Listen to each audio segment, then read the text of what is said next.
Oi, tudo na paz? Muito bem-vindo você que nos acompanha no canal Chanel Pensador, onde todas as terças e sextas-feiras nós temos um vídeo novo no canal para você. Estudos que edificam e desafiam a nossa fé. A palavra de hoje é: existe um dia perdido no espaço. Você sabia dessa?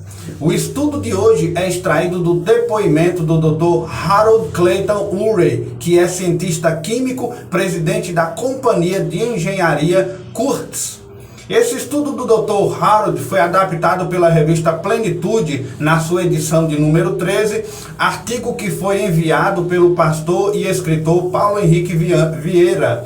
Esse estudo relata um acontecido com o profeta Josué em uma batalha que ele gladiou ali contra 5 reis dos amorreus. Antes, Josué havia sido escolhido por Deus para continuar a missão de Moisés. Josué esteve ao lado de Moisés durante o êxodo e os 40 anos de exílio no deserto do Sinai. Quando Moisés morreu, coube a Josué sucedê-lo numa missão complexa. Qual missão era essa?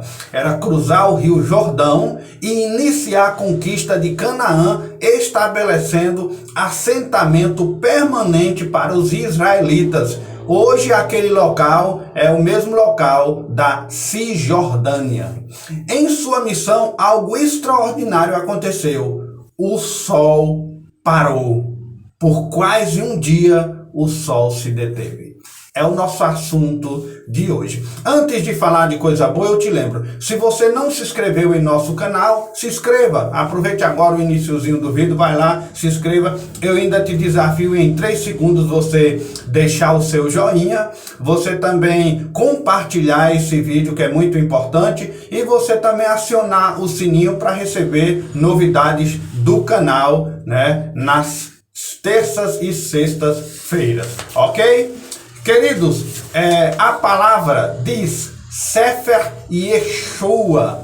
Sefer Yehoshua é o livro de Josué em hebraico. É o primeiro livro da história deuteronômica. O Sefer Yehoshua é o 6º livro da Bíblia hebraica e do Antigo Testamento cristão. Sobre a história de Israel, sobre a conquista de Canaã, até fala do exílio na Babilônia. Mas vamos nos ater apenas no capítulo 10º, os versículos do 6º ao 15º, que refere-se sobre esse acontecido em que o sol parou. Certo? Josué, em sua missão, ele tinha 2 tarefas importantes. Primeiro, era ocupar a terra de Canaã, a chamada terra prometida, né, registrada em Josué no capítulo 1, nos primeiros 2 versículos ali.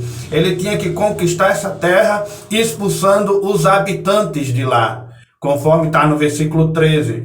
Segunda tarefa dele, ele tinha que dividir o país entre as várias tribos de Israel.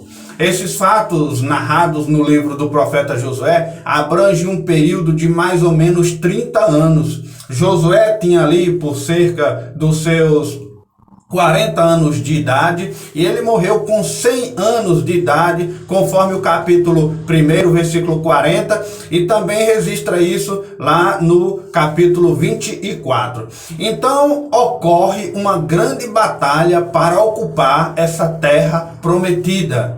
Mas, Ailton, a terra já não era prometida, eles tinham que conquistar? Claro, meus queridos, porque Deus dá a bênção, mas a gente tem que buscar essa bênção. Por quê? Porque a gente não merece nada de mão beijada, não, porque somos pecadores. A gente tem que correr, se esforçar. Deus dá a bênção, mas a iniciativa é nossa. Nunca esqueça disso. Essa batalha aconteceu em 1207 a.C., em um vale chamado Vale do Aijalon, nos altos de Bet-Horon, né, ao noroeste de Jerusalém.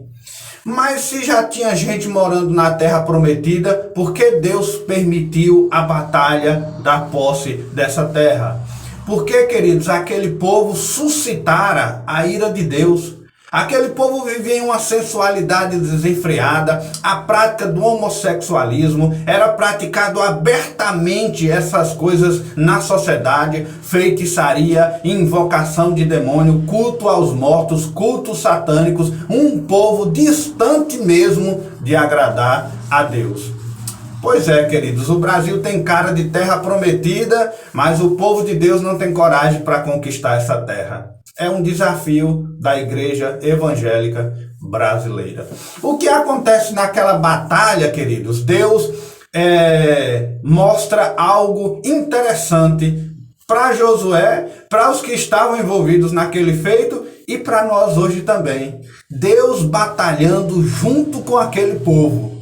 Houve uma chuva de pedras de até 1 quilo, porém as pedras só atingiam o inimigo. Por quê? Porque a pontaria de Deus é certeira, é 100% certeira. Deus lutando com Josué atingia só o inimigo. O Senhor lançou sobre eles do céu grandes pedras até a região de Azeca, e muitos morreram, e foram muitos que morreram pelas pedras da Saraiva do que os filhos de Israel mataram à espada. Então, a baixa no exército inimigo, e eram 5 exércitos, teve mais baixa a chuva de pedra do que a batalha de Josué. Por causa das pedras, muitos fugiram para as cavernas que tinham ali próximas. Porém, Josué queria a vitória completa. Se aquele povo se escondesse nas cavernas, já ia dar a noite, né? Então ficaria difícil ele vencer a batalha. Foi então que ele orou e o sol ficou parado por quase um dia inteiro. Isso está registrado no capítulo 10, versículo 13. O dia em que o sol parou e gerou um dia mais longo da história da humanidade. Ou então passou a existir um dia perdido no espaço. Talvez por conta também, naquela ocasião, de um grande eclipse, conforme alguns cientistas acham também que aconteceu. O que se entende, amados, é que em geral o sol se levanta e se põe. Porém, o que Deus queria naquele momento não era dar uma aula de geofísica a um general em pleno campo de batalha. Observe o que a Bíblia diz: o sol ficou parado por quase um dia. De acordo com o relato da Bíblia, o movimento da terra parou por quase um dia inteiro e tardou o pôr do sol, mas isso garantiu a vitória do povo de Deus, a vitória de Israel. Pense aí, a vitória épica que eles conseguiram por causa da parada. O sol se deteve no vale de Ajalon e a lua parou. A história descrita pela Bíblia foi comprovada por uma equipe de cientistas israelenses com o apoio de dados da NASA. Olha só, 3 pesquisadores da Universidade Ben Gurion do Negev, lá em Berseba, em Israel, eles conseguiram encontrar a data que a batalha aconteceu e datava de 30 de outubro de 1207 a.C. Pesquisadores de diversos povos, eruditas, gregos e muitos estudiosos da história relataram que no ano 1207 a.C. houve um dia no Egito que foi mais longo que os demais. No México, por exemplo, afirma também terem encontrado esse dia mais longo do que os demais, né? São registros em algumas nações que confirmam ter tido um dia mais longo que o outro, ou um dia que ficou vago, um espaço no tempo. Porém, queridos, o pesquisador da Universidade de Cambridge, o coautor da pesquisa nesse assunto, Colin Humphrey, um apaixonado por colocar a lupa da ciência na Bíblia, eles dizem que, estudando o texto hebraico original, acredita em outro possível significado, que seria que o sol e a lua deixaram de fazer normalmente o que eles fazem, pararam de brilhar. O texto original usa as palavras hebraicas dom e amad, para designar que o sol e a lua fizeram respectivamente. As palavras hebraicas dom têm vários significados, né? No hebraico elas podem significar silêncio ou então emudecer, dom, né? Passando a permanecer imóvel. A palavra hebraica amad significa tanto deter-se quanto parar ou manter ali. Essas palavras, queridos, nos ajuda a uma alternativa. Os autores do estudo, publicado pela revista Astronomy and Geography, que é a geografia da astronomia, eles ressaltam que a palavra dom compartilha raiz com termos astronômicos referentes a eclipses encontrados em tabuletas babilônicas da mesma época. O que isso quer dizer? Eles estão achando comprovações arqueológicas de que naquele dia aconteceu algo sim interessante. O pesquisador Colin observa que nesse contexto as palavras hebraicas poderiam se referir a um eclipse solar, quando a lua passa entre a Terra e o Sol e esse parece deixar de brilhar. Essa é a sugestão de Colin. Em particular, ele acredita em um eclipse anular, no qual o satélite não consegue esconder toda a estrela, deixando ver uma espécie de anel de fogo, né, em volta ali. Os pesquisadores dizem que nem todo mundo gosta da ideia de usar física para provar coisas da Bíblia. Eu sei que isso pode ser interpretado como que estivéssemos racionalizando a fé. Mas, queridos, há muitas verdades históricas que têm uma evidência arqueológica por trás, né? E esse assunto não é diferente. Sobre um certo escurecimento no Sol, ou eclipse solar, a primeira pessoa a sugerir que o registro em Josué 10 estava se referindo a um eclipse solar foi o linguista Robert Wilson. Em uma pesquisa que combina análise linguística de idiomas milenares, né, idiomas milenares antigos, escritos astronômicos da Babilônia, né? Aí no caso também eles pegaram comprovação de estelas, que são estelas, pedras com inscrições antigas do Egito, dos faraós, né? Cálculos da maquinaria celeste. Cientistas britânicos acreditam ter encontrado na Bíblia o primeiro registro de um eclipse solar anular. Queridos, uma outra prova circunstancial que os pesquisadores colocam sobre a mesma tem a ver com a historicidade da presença de Josué e dos israelitas na terra de Canaã há 3.200 anos. Essa parte da história ela é confirmada pela Estela de Merneptah. É um longo texto escrito em um bloco de granito e conservado no Museu Egípcio do Cairo. Certo? Merneptah foi filho do faraó Ramsés II. O Grande reinou entre 1213 a 1203 a.C., de acordo com as cronologias mais aceitas, essas datas batem.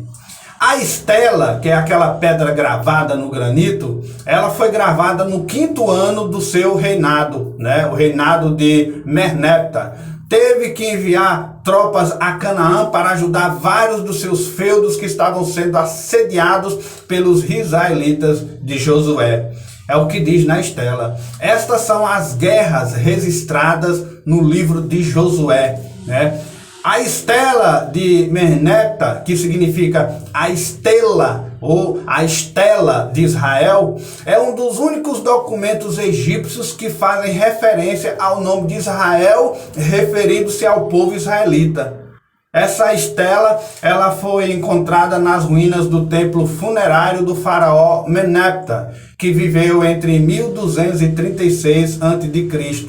Mas na antiga e histórica cidade de Tebas Ocidental foi onde ele viveu.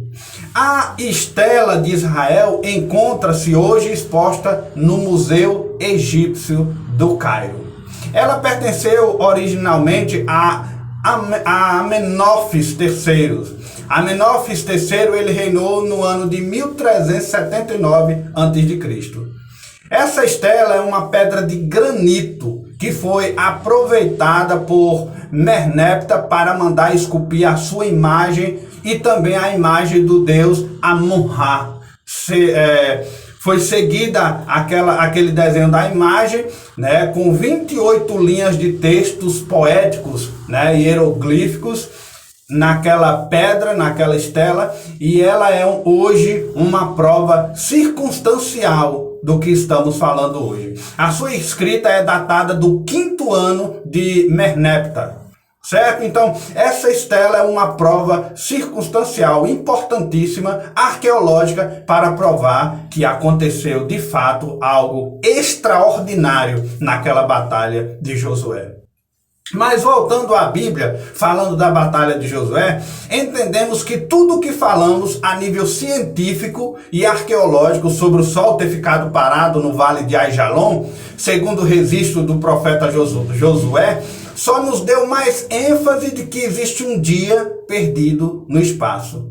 Lembra-se, querido, que a Bíblia registra em Josué 10:13 que o sol deteve-se por quase um dia e a lua parou.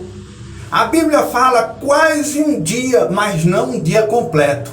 Então vamos pesquisar mais esse assunto, ok? Na década de 80, cientista da NASA, né, a Agência Espacial Norte-Americana, em Greenbelt, Greenbelt é uma cidade localizada no estado americano de Maryland, no condado de Prince.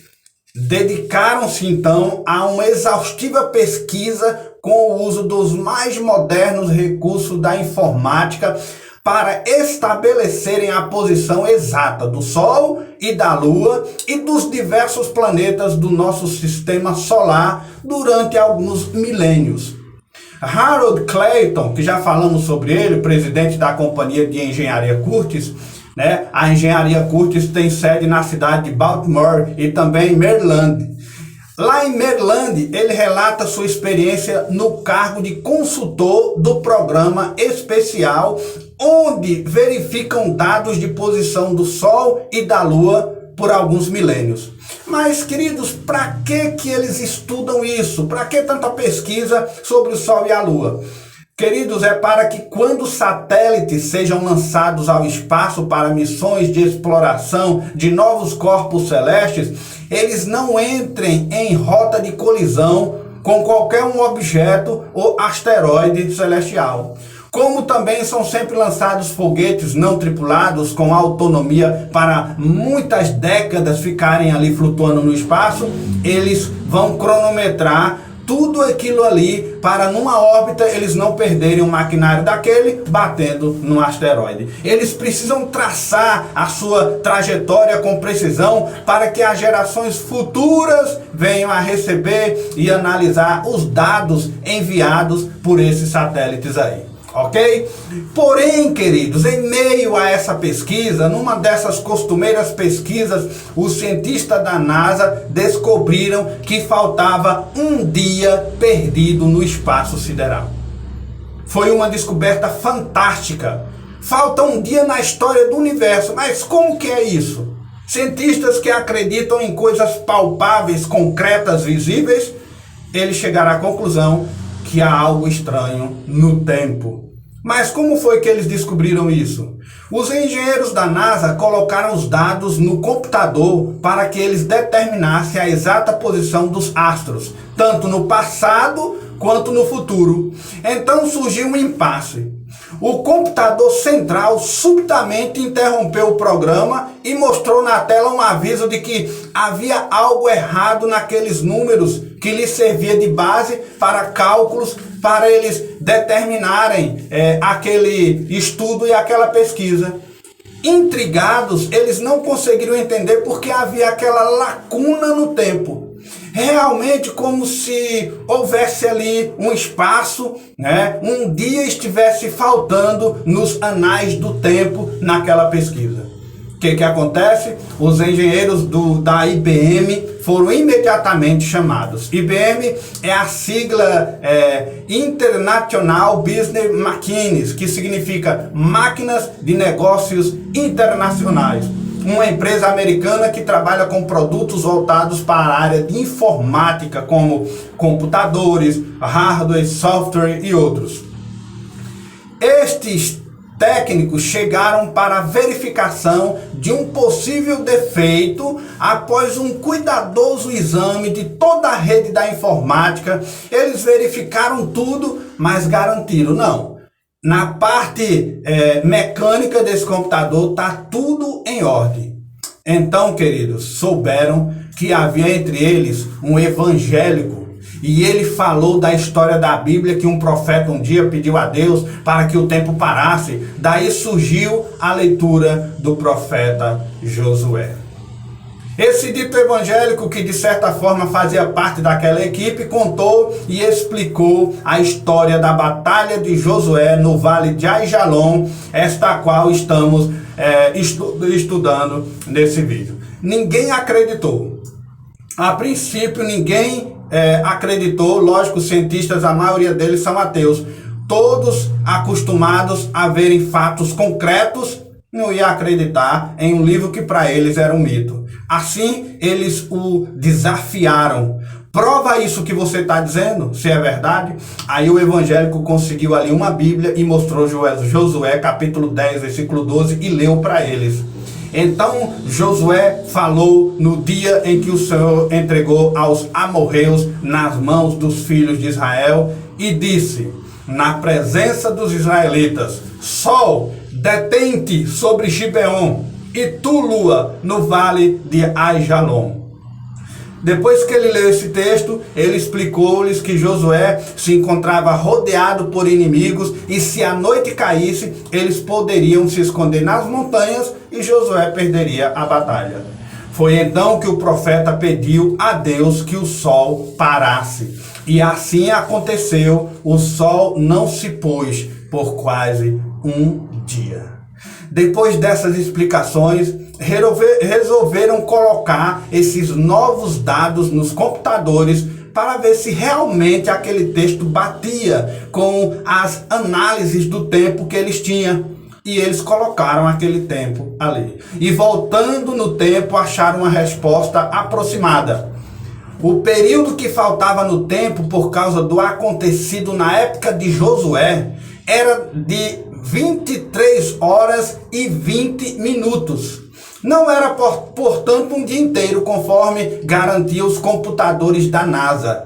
Faltava quase um dia nos cronômetros dos computadores. E o computador registrou 23 horas e 20 minutos perdidos no espaço.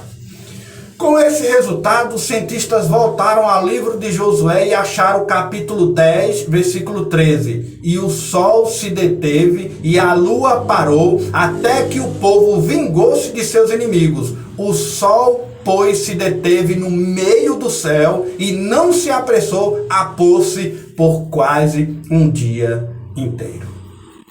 Bem, queridos, o texto bíblico confirmava que não era exatamente um dia inteiro. E esse achado foi muito importante.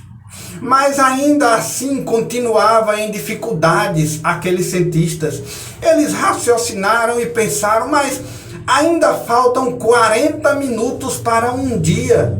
E não é possível realizar cálculos para séculos futuros com um erro no espaço desse tamanho. Incrível, porque os computadores contavam um dia, mas eles só encontraram 23 horas e 20 minutos. E os outros 40 minutos? Após algum tempo, aquele cientista evangélico se manifestou de novo e lembrou de uma outra passagem bíblica que mencionava outro episódio a respeito do Sol. Dessa vez, o astro maior teria regredido no tempo. Isso mesmo, agora o Sol não parou, o Sol regrediu. Todos ficaram atônitos, absolutamente mudos. Novamente, o primeiro impulso foi de descrédito. Ora, já foi difícil acreditar que o sol parou, vem ele com outra história dizendo que o sol recuou, né? Ora, se acreditar que o sol já tinha parado, já era difícil, imagine acreditar nesse recuo. Além do mais, extraído da Bíblia, onde nós não temos a fomentação nem a base de pesquisas aqui na NASA, pois eles não acreditavam na fé, meus queridos. Eles enxergavam fatos, pois, como sabemos, a grande maioria dos cientistas, eles não creem na existência de um Deus criador, né? Mesmo assim, pelo colega sendo evangélico, eles deram voto de confiança. Ele acertou a primeira dica, então eles resolveram, vamos arriscar na segunda dica desse companheiro? E colocaram de novo nos computadores, utilizaram então de um programa específico para consultas de tempos da antiguidade bíblica e chegaram ao seguinte texto, registrado em 2 Reis, capítulo 20, versículos de 8 a 11. E diz assim esse texto: Ezequias disse a Isaías: qual será o sinal de que o Senhor me curará e de que ao terceiro dia subirei à casa do Senhor? Respondeu Isaías: ser-te-á isso da parte do Senhor como sinal de que ele cumprirá a palavra que disse. Adiantar-se-á a sombra 10 graus ou retrocederá? Então disse Ezequias: é fácil que a sombra adiante 10 graus, tal porém não aconteça, antes retroceda 10 graus. Então o profeta Isaías clamou ao Senhor e fez retroceder 10 graus a sombra lançada pelo sol declinante no relógio de Acás. Levaram a inculcar-se mais ainda aquela equipe de cientistas. Mas sobre o relógio de Acás, na verdade trata-se de um modelo de relógio de sol dos egípcios, confeccionado na forma de escadaria, construído por seu pai, o rei Acás. É também chamado de escadaria de Acás. Se usavam na antiguidade relógios de sol de diversos tipos, na região da Babilônia, na Síria e até mesmo em Roma se utilizaram o relógio de Acás, né? Sendo assim, quando eles leram no computador o segundo texto daquele momento, eles ficaram todos quietos, perplexos, pensativos, atônitos. Será mesmo? A incredulidade por causa daquilo que é concreto foi fulminada pelas palavras de um livro milenar e muitas vezes por ele ignorado, a Bíblia Sagrada.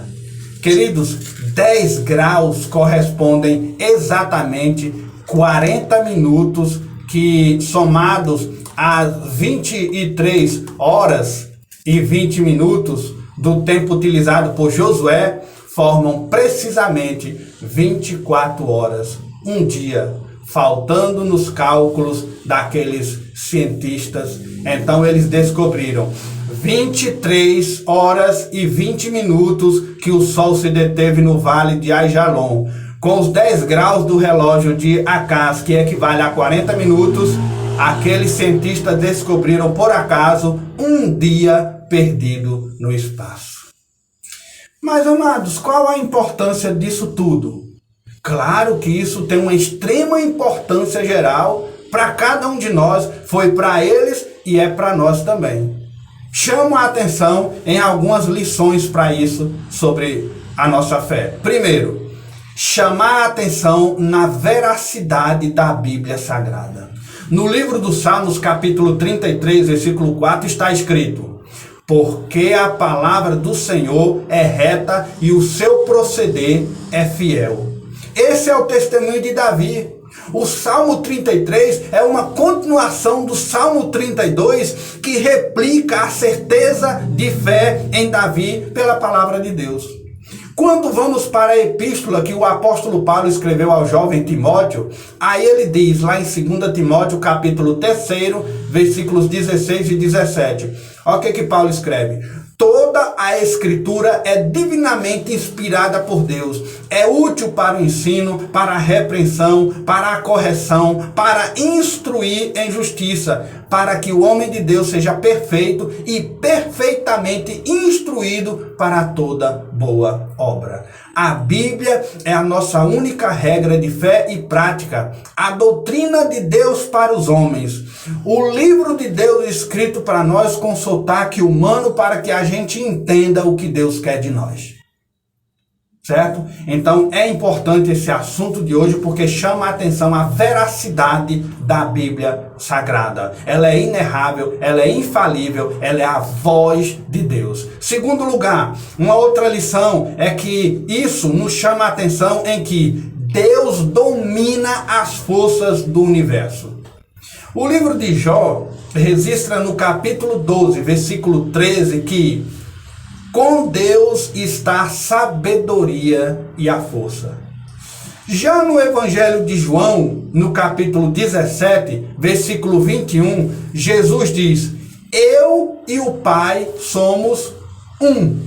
Então podemos ler com exatidão o poder de Deus em Jesus, quando ele diz em Mateus 28, 18, é-me dado todo o poder no céu e na terra.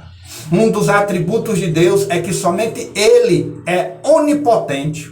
Não há outro poder nem no céu nem na terra que compare ao poder do nosso Deus. Uma terceira e última lição que esse estudo nos traz é que nos chama a atenção em que Deus é que sempre nos dá vitória. Josué teve Deus lutando ao lado dele naquela batalha. Deus mandou chuva de pedra. Deus fez o sol parar, né? Que tenha tido eclipse ou não, mas Deus deu vitória a Josué. A maior batalha já travada, queridos, ao nosso favor, foi na cruz maldita e Cristo nos deu vitória através dela. Venceu Satanás, venceu o reino maligno do mal e nos deu salvação. Deus é o nosso general de guerra e estás prestes a reger a última batalha de todos os tempos enquanto se aproxima o juízo final. Porém, esta é uma batalha que já está vencida pelo nosso Deus. Ele somente virá nos buscar. Por isso, queridos, a exortação é essa: vigiai, orai, porque não saberemos o dia nem a hora que o nosso Senhor virá. Mas estamos prestes a ver a chegada triunfante de um exército de anjos ao som de trombetas para orquestrar o juízo final. Maranata, Senhor Jesus, Maranata. Que Deus te abençoe, que você reflita nessas palavras e que você esteja trabalhando a sua fé para entender: Deus está no controle de tudo. Amém? Deus nos abençoe. Não se esqueça de se inscrever no canal, deixa aí a sua curtida, toque no sininho e compartilhe esse vídeo. Muito importante você compartilhar nos seus grupos com seus amigos. E que Deus te abençoe. Até o nosso próximo vídeo, se Deus assim nos permitir.